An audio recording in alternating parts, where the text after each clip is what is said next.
Well, welcome everybody. I'm here with Jamie, our veteran TOEFL teacher, and she specializes in TOEFL speaking. And we actually realized that she reached an incredible milestone for us, which is she taught 5,000 lessons at TST Prep before it was TOEFL speaking teacher since 2018. Is that right, Jamie?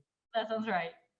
And so I thought it'd be a great opportunity to introduce Jamie for those who don't know who she is, and also to ask some questions about what's the best way to improve your TOEFL, particularly TOEFL speaking. She specializes in TOEFL speaking, and also students who want to get a 26. A lot of our students, they need to get a 26 on the TOEFL speaking. So she's going to talk about her experience and just give some advice. So Jamie, congratulations and thank you for joining me. I appreciate it. Oh, thanks, Josh. Glad to be here. So maybe just really quickly, you might want to say a bit about your background, teaching before joining TST Prep and teaching TOEFL online. Yeah. Yeah, absolutely. So I'm originally from upstate New York, and I went to the University of Maryland, where I majored in Spanish education. I started teaching Spanish to middle school and high school students. And while I did that, I got a master's degree in teaching English to speakers of other languages. Then my husband and I decided to move to Miami, Florida. And in Miami, I had a great opportunity to work at Miami-Dade College, where I started teaching in the evening to English courses to adults. And that was such a rewarding experience for me. Maybe because by contrast, I was working as an elementary teacher during the daytime, and the kids kind of made me crazy. And I really, really enjoyed my nighttime classes with my adult English language learners. And that's when I started to realize that that's where my passion was. And I really enjoyed working with adult students, particularly international students. And after that, I had one more really interesting experience. We moved again, this time to Cincinnati, Ohio, and I worked at a university where I was the director of an intensive English program. So at that point, we had international students who wanted to enroll in university classes, but needed to pass TOEFL in order to do so. So we worked on their academic English to get them ready for, to enter university. So it was my experiences working with the international students that helped me to realize that, first of all, I love working with international people. I love teaching English. And particularly, I love to help students overcome an obstacle such as a TOEFL to allow them to go on and pursue their professional goals or professional dreams. And then TST, our TOEFL speaking teacher, was the perfect match for me because as a mom, I was looking to continue teaching, but also be flexible and be at home for my kids. So it's been a wonderful experience to have 5,000 classes, but still be totally present and active at home. Yeah. So yeah, that's great. We used to be TOEFL speaking teacher, then TST Prep, and you've been here. You have 2018, I think. Is that right? So That's yeah, great. about 3 years. So I was going to ask. Oh, so what's the kind of difference you notice between teaching in the class and then teaching online? So teaching TOEFL in the classes, similar to you, I had an IEP program, and I was teaching TOEFL in a class, but teaching online was different. What was your experience? That kind of change and what the students can expect as well. Yeah, I think it's a pretty natural transition. I think when I try to think about challenges about teaching online, I thought that was a really hard question because I think thanks to technology, that teaching online is kind of seamless. I don't think it Right. brings that great challenges. Zoom is an awesome platform and it allows us to share our screens and share our audios Right. and really have a very close personal experience. Mm. You know, I feel like it can be as intimate and real as it is in an actual classroom. So I think a lot of people discovered that, especially with COVID life these days, when a lot of people had to transform their work life to a Zoom kind of situation. And people realized this is great. Like I can go on and do all the experiences that I previously did. And I don't think there's any artificialness or any real challenge to Mm. having computer classes. So I think it can feel just as real and personal without any challenges of being online. Great. And so did you notice any differences between the students? So like when, for me personally, one thing that I was surprised by when I met some of our students online is that they seem to be more motivated. I don't know if your experience is the same or not. Yeah, you absolutely hit a key word. Our students are really motivated. I think they have a real genuine desire to achieve a very specific goal, which is to pass the TOEFL exam. Mhm. So I think they bring with that a lot of dedication. Sometimes in our classes, we talk about grit or the idea of perseverance. The typical TST student is someone who has a strong desire to achieve a specific goal. Right, right.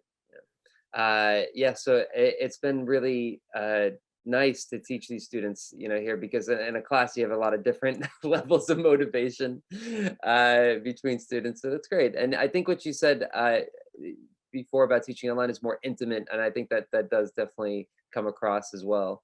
That you get more personalized feedback and more personalized lessons in general. So that's great. And so I have some questions. Let me run through them here. With students who are taking the TOEFL, what are some common challenges that you found for these types of students that we teach on at TST Prep?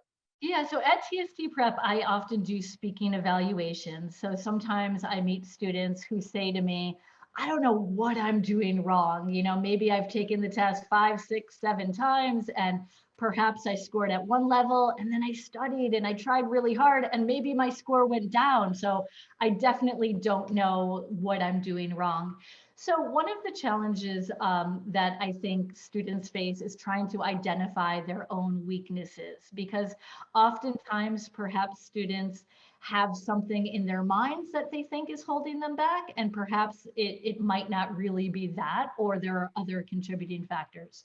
For instance, I often meet students who will say, well, for example, I think I got 23 on my TOEFL speaking test because I did really, really badly on speaking question number one. I did everything else right, but question one was a disaster. Right. I think sometimes that might obviously have been a factor in the score, but usually there's a bunch of contributing things. It's not just one area or one specific failure that causes students to get a specific score. And I think sometimes students focus on perhaps, I just did this one thing wrong and that's why I got the score I got, when in reality it might have been a couple areas or a combination of things. Mm. So I think that students struggle to identify their weak areas. Other things, a lot of students have trouble performing in this high stakes environment. Dealing with test anxiety is a really real phenomenon. And I think students feel nervous, understandably so. And maybe without having a lot of strategies, techniques, and preparation, they allow the nervous energy to kind of overpower their performance, and dealing with those nerves can be really challenging.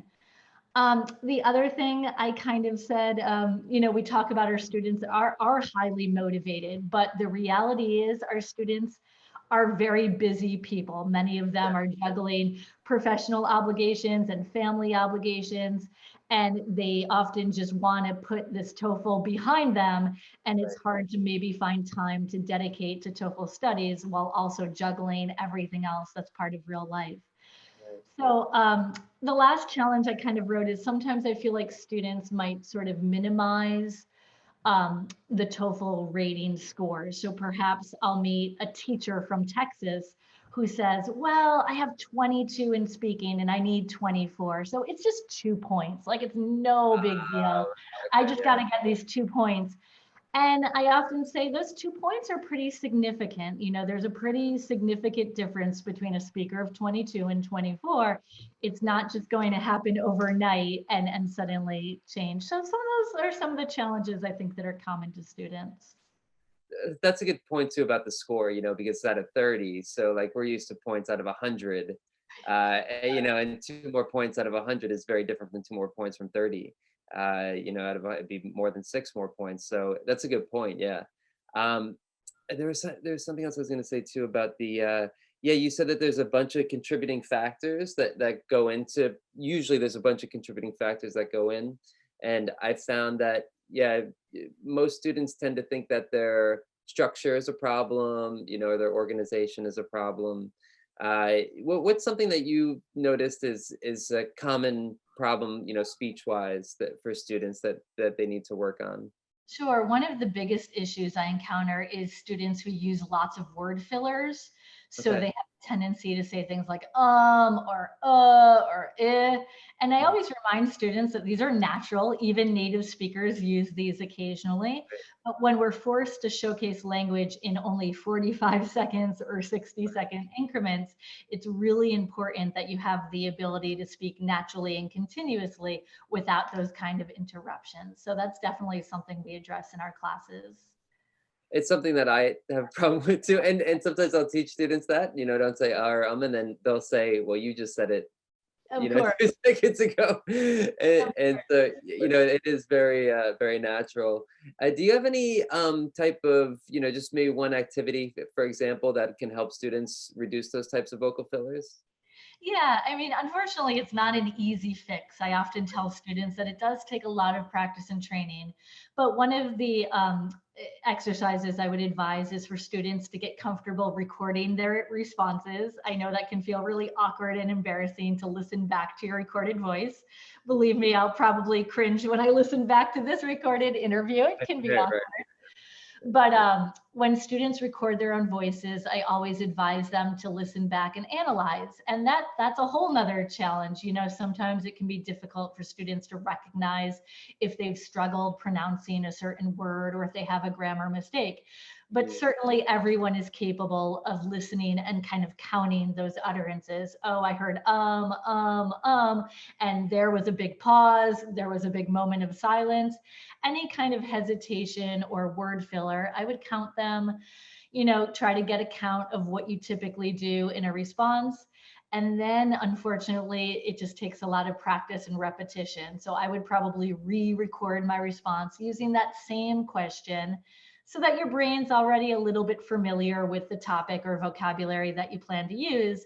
And you can kind of focus more intently on reducing those utterances and speaking more fluidly, and try to keep recording in that manner until the first time you hear yourself talking, you're hopefully have reduced those word fillers.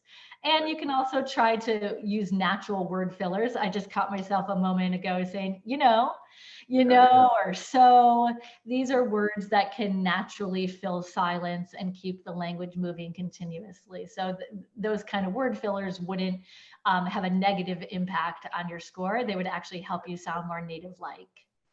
Yeah, I was gonna say that exercise, I often recommend it to students, counting their vocal fillers, and you used a good word, is unfortunately, because repeating the same response, is hard to do. Um, when I mean, even when I'm studying another language, I study Japanese. Like it's hard to do the same thing again and again, and analyze yourself is really hard.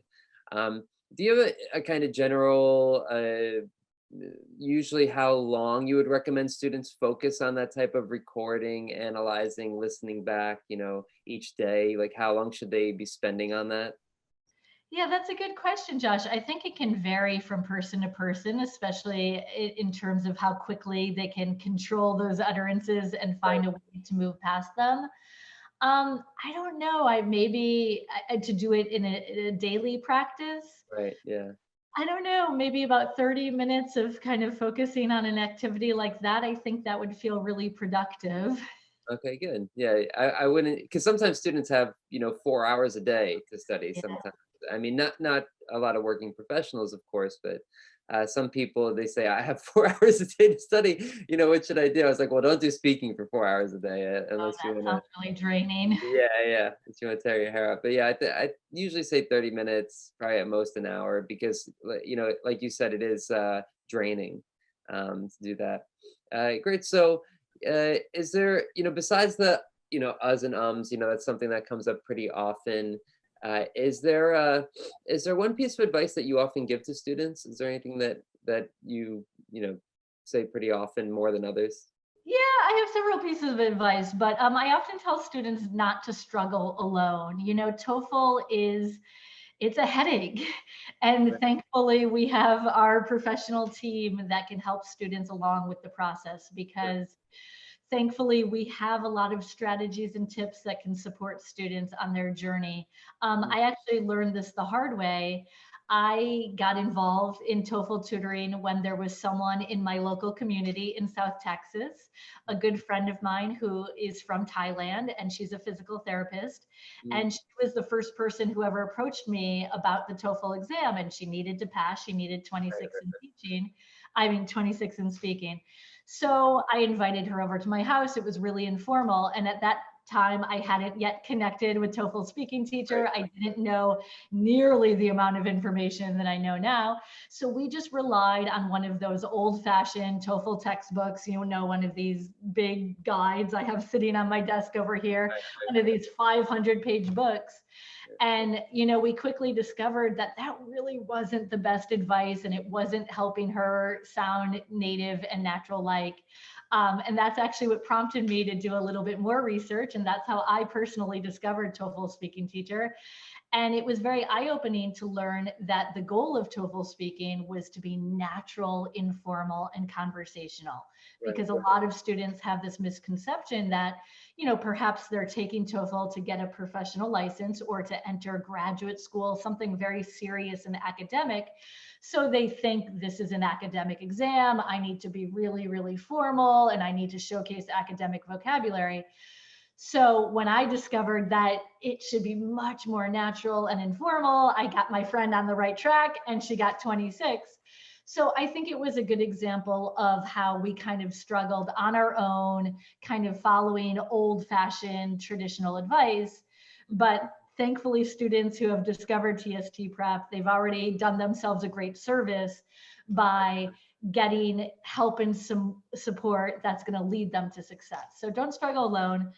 Another thing I think that's important to recognize is change does take time.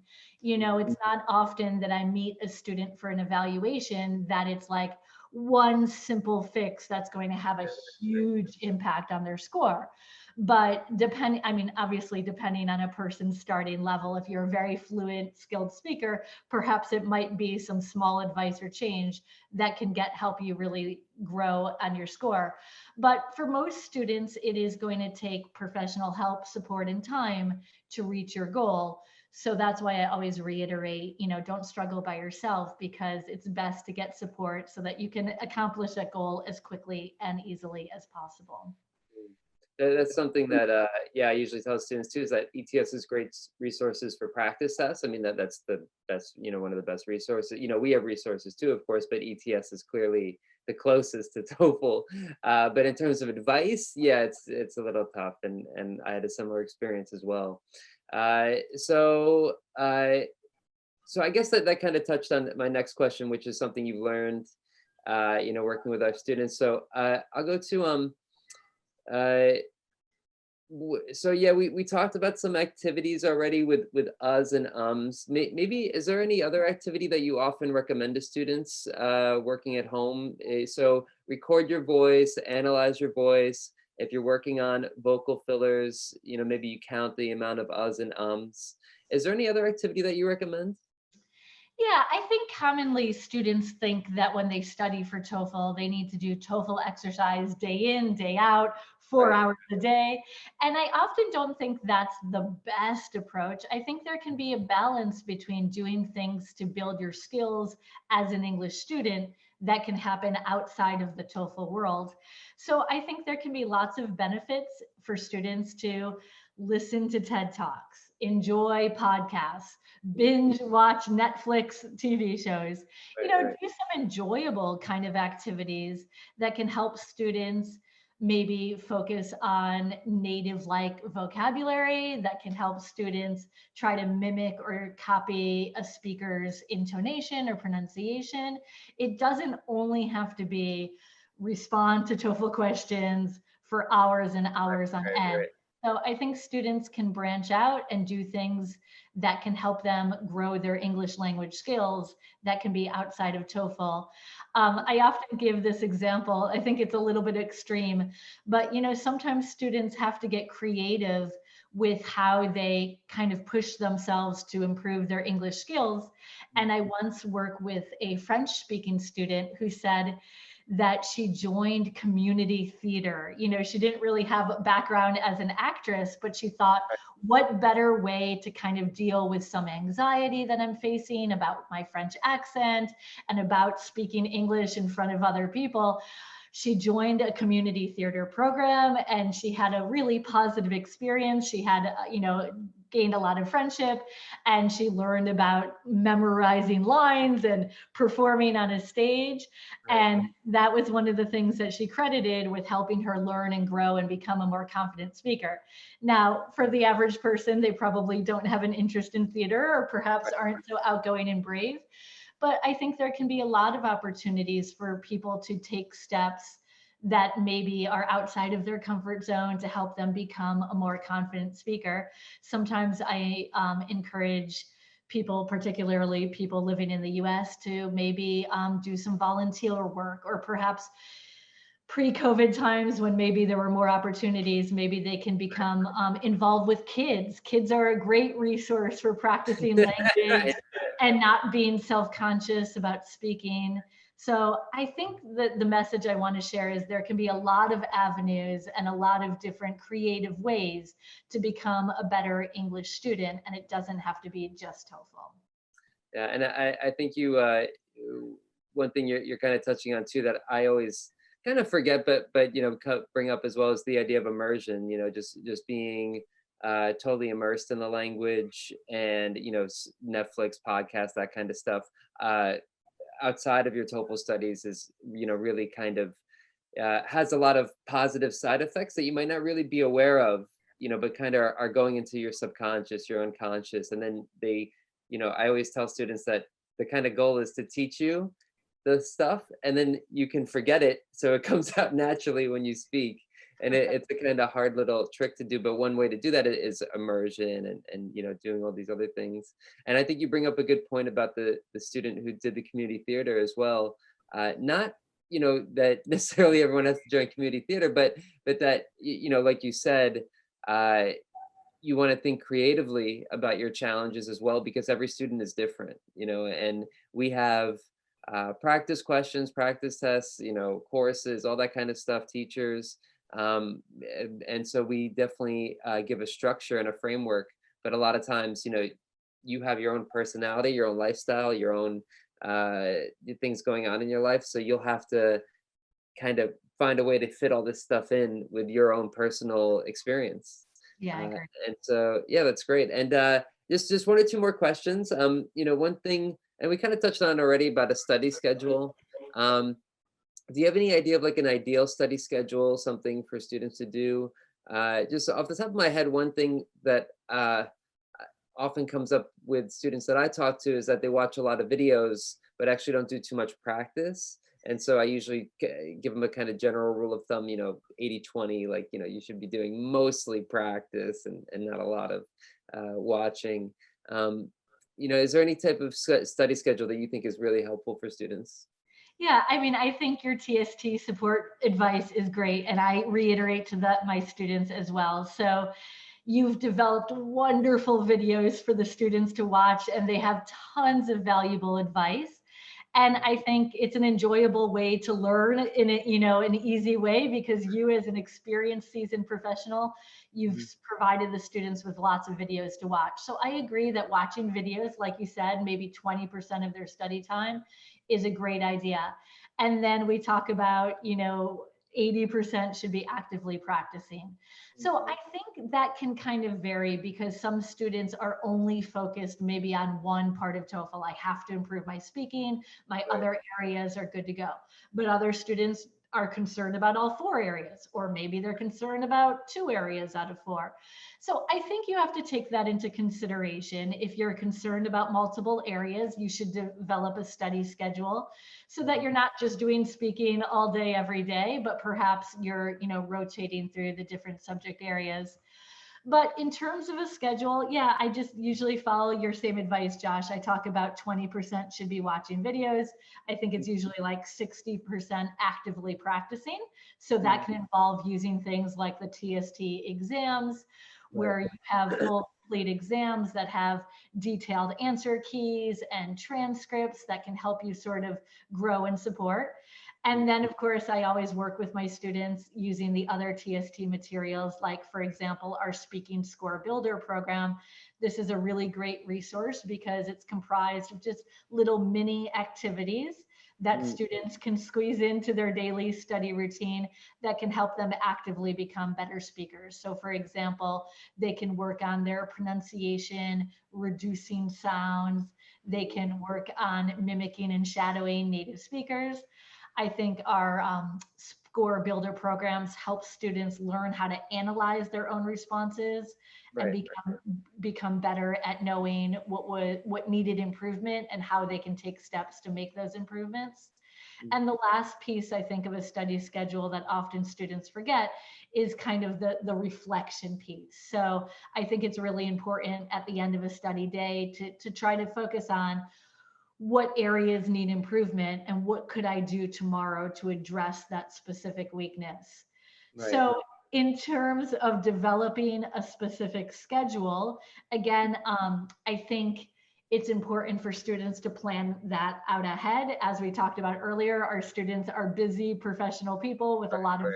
obligations. So perhaps on a Sunday, a student should sit down and kind of map out their week and pick a couple days that they're going, to devote to studying and try to stick to that schedule, perhaps come up with some sort of reward system. I think as humans, we all kind of appreciate some sort of enticement. So if I stick to my study schedule this week, then I'm going to take the weekend off and I'm not going to think about TOEFL on the Right. weekend. Right. Right. Or perhaps, sometimes things happen and I was supposed to study Wednesday night, but you know what? I came home with a huge headache. So I'm going to skip Wednesday, but maybe I'll squeeze in an hour on the weekend. So Right. Right. those are some thoughts that I have about a study schedule. Again, I think it's important to kind of consider what kind of subject areas you're dealing with, try to find a balance between watching videos, doing active skill building, reflecting on how you need to improve, and try to devise a schedule and stick with it. Yeah, and I think that reflecting part is, really crucial because a lot of times I'll meet students, a lot of students that come to us, they know a lot about TOEFL. They've done a lot of work already. And so they only come to us really when they have a problem, like, they take the test and they can't get the score they want. So, and a lot of times I'll ask students, how do you study? What do you do? And a lot of times they just say, I'll take a test every day, or like they take a lot of tests and do a lot of practice. And then I ask, do you review what you did? And almost always the answer is no. Review is the hardest part. Like you said, with speaking as well, recording your voice, listening back to it. It's hard to do that. So yeah, that review part is crucial. So great. Well, Jamie, let me just wrap up by asking, what kind of classes you teach and how can students find you? So at TST Prep, I am a speaking specialist. I'm a listening specialist as well. So I teach the listening group classes as well as speaking group classes. I Mhm. do speaking evaluations for students who want a 30-minute private meeting to try to find out where they're struggling and what they can do to improve those weak areas. And then Mhm. I teach private speaking classes as well. So I've got you covered for speaking and listening, and we've got other great TOEFL professionals who can help you out with the reading, writing areas as well. And I'll put links in the description below to your evaluations and all that. And Jamie, thank you so much. I appreciate it. Oh, thanks for your time, Josh, and thanks for tuning in, guys. And yeah, don't hesitate to ask for help. We've got you. All right, sounds good.